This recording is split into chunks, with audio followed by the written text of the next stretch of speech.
What's up, guys? Today is June 16th, Father's Day 2019. I usually was doing Spawn reviews, but I'm actually going to do something a little bit different for Father's Day. I'm doing Thor number 10. The reason I'm doing this one is because obviously it's Father's Day, but instead of doing an actual review of the comic book, I wanted to kind of talk about my relationship with my father, how I got into comic books, and how that relates to Thor number 10. So, as I stated in one of my other videos, I got into comic books through my dad. Me and my dad was really close. He's the one that got me into comic books. He had a big, huge stack of Black Panther and Batman. And so I grew up watching a lot of the cartoons like X-Men, Spider-Man, Batman, the animated series. I was lit. So now I'm into comic books, and I started reading Thor. And when I read that issue, I couldn't help but think about my own relationship with my dad, because it was so you can feel the emotion and the conflict between them. So with comic books, it's always an exaggeration of reality. You take a concept and you blow it up to make people want to read the material, but the essence of the story is still there. And with Thor and his relationship with his father, Odin, it's a very strained relationship. And me and my father were always close. I would still consider us pretty close. But like most fathers and sons, there's that strain, there's that conflict. And this story really, it really displayed that. And as you see on the cover, you see Thor and Odin on the Rainbow Bridge sharing a brew. That reminded me of my dad. Sometimes we would sit and drink, and we would just chill and drink sometimes. But the course of this story is mainly the conflict between them, and the narration is actually by Odin.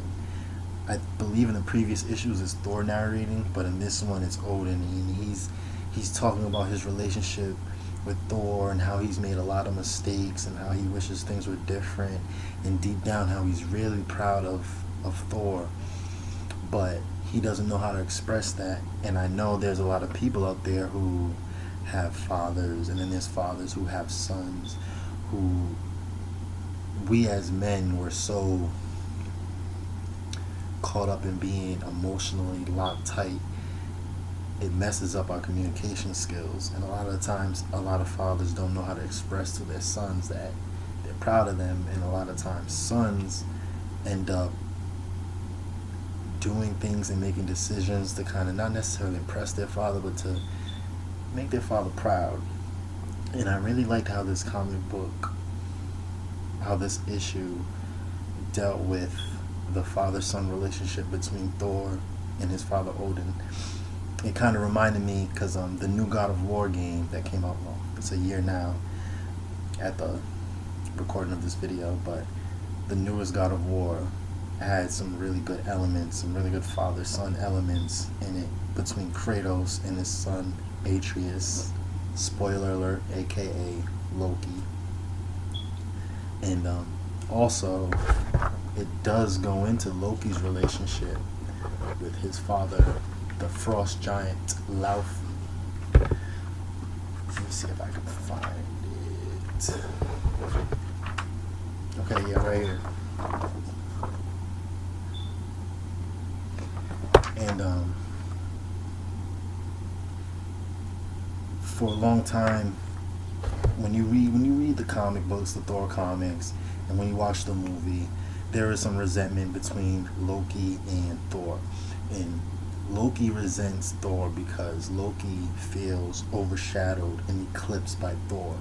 And everybody wants love. Everybody wants to be loved by their father. Everybody wants to feel like they have value. And Loki feels like he doesn't have that between his adopted father Odin and his biological father, Laufey. So I did appreciate that too, even though I don't really relate. I've always felt appreciated by both my parents. So I really can't relate to that. But the conflict. My father is a very, very macho, strong, assertive man, and I'm kind of more laid back. But like I get that a little bit of my dad pops out every now and then, and I gotta check it. But those two personality type. Now I'm 26 years old. I'm grown now, so there's a lot of. My dad always is gonna see me as his little boy. He's always gonna see me as his son. He's always gonna see me as not necessarily a kid. He sees me as a man, but like I'm his son. I'm his son. So there's always gonna be a little bit of like, hey, like, you know, I'm 26. Like I'm not 16. I'm not 12. There's always gonna be that little element between our relationship. But I think that happens with a lot of fathers and sons. So yeah, I just wanted to make this video to talk about Thor, issue 10. Great father-son storytelling.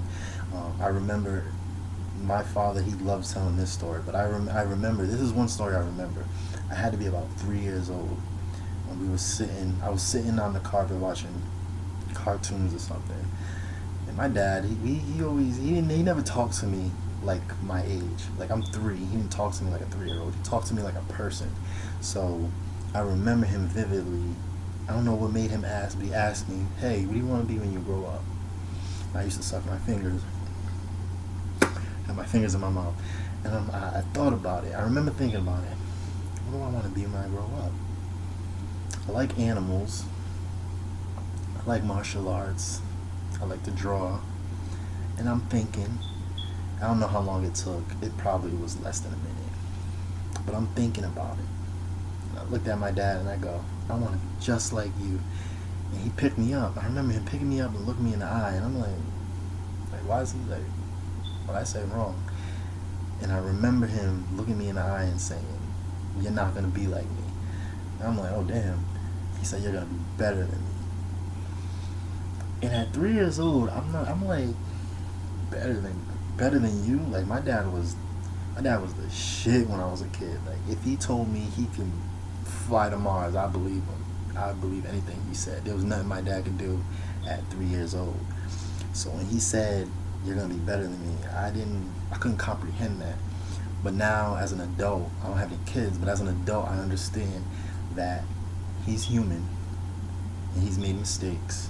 He's a good man, but he wants me to do everything that he did right and then not make the mistakes that he made. And the reason I bring that story up is because in the very last page, Odin is actually talking to Tony Stark, Iron Man, and in the last panel, he's narrating, let me be remembered simply as a father of the greatest God who ever lived, Thor.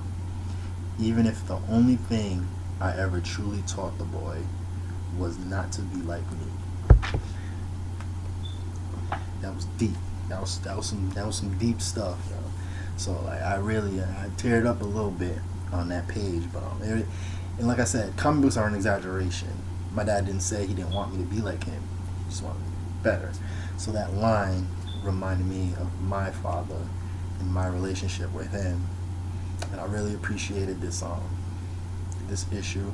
If I ever sell my comic books, I'm not selling all of them. That's going to be an issue I keep. Dope cover, dope story, dope art. I will keep that forever, and hopefully if I ever have a son, I'm going to have children, but if I ever have a son, that's going to be our book. Yeah, definitely worth a pickup. That's Thor issue 10, leading up to the War of the Realms. Thanks for watching. Hope you liked it. Hope you subscribe and share. In the comments, let me know what you think. Appreciate it.